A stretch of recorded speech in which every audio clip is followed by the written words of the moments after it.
It was only 3 tomorrows since Toby Fox released a sequel to his famous action-based role-playing game. Years of silence, trickery, misfortune, and Gregory had finally led us to the generational wipe of this current century, the DeltaRune. With its lovable cartoons and epic tunes, the gameplay of Undertale Yellow, and the graphics of Big Dumping, all of this leads to the game being the generational wipe of this current century. But hardened members of the Toby Fox army know something quite well. Nothing is as it seems.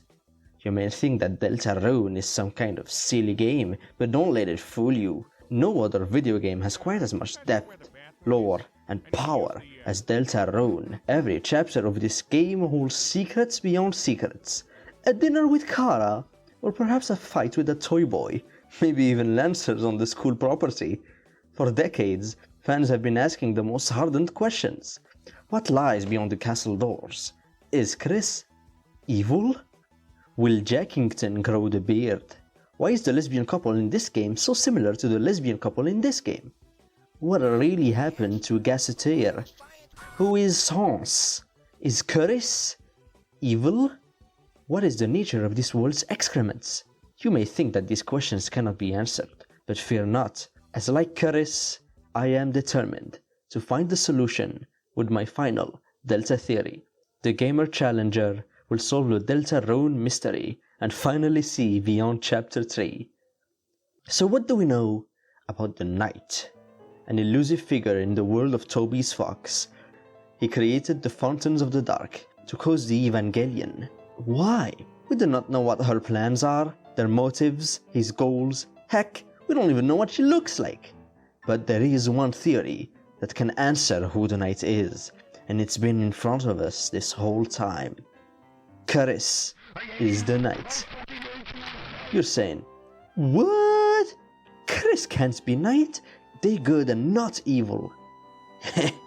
That's what they want you to think, shrimp.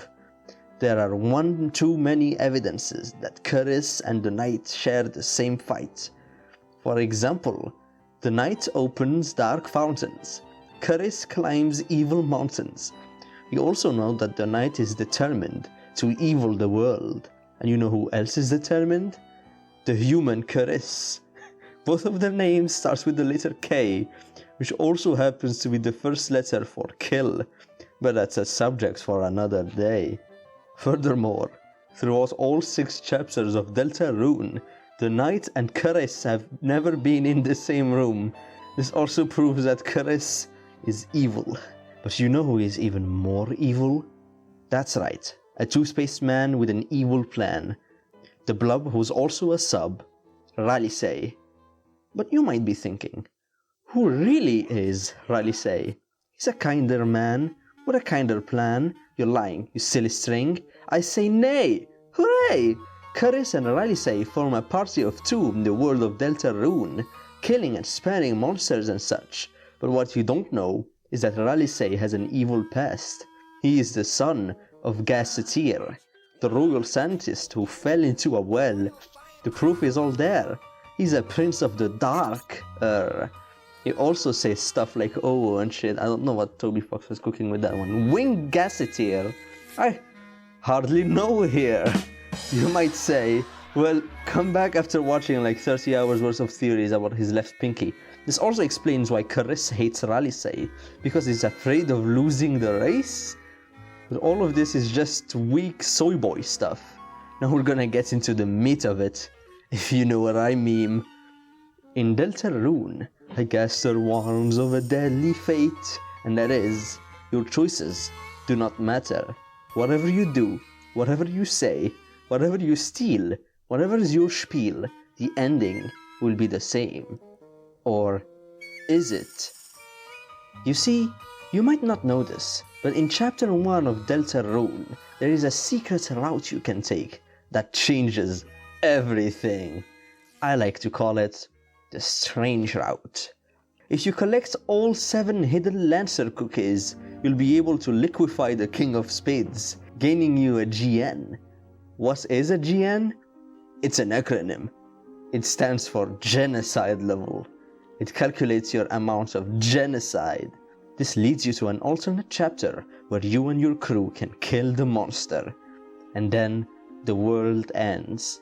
After Curry Knight and Gasser Ralsei use the power nuke through the castle door, they fabricate the theoretically most shippable couple in the history of Tumblr, gaining them the real power. You may say, no, you're wrong, bye-bye, I ship these two or these two or these two and fuck you! You think Toby doesn't know what he's doing? Look at this chart. It's not a chart. Noelle may seem like the sub, but her big-ass head actually lets her topple over this peculiar character.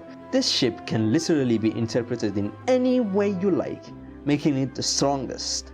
I haven't seen ships this strong since Taco Night at Little Goody Two-Shoes' house. Speaking of ships, Chapter 4 reveals something very interesting. Very, very interesting, you might say. Fucking nerd. Deltarune characters can bleed! Meaning, they're all humans. It's all coming together. This explains how Sans made it into the undertale. Sans, after roaring, surviving. It links together all. It all links together all. Deltarune, tomorrow!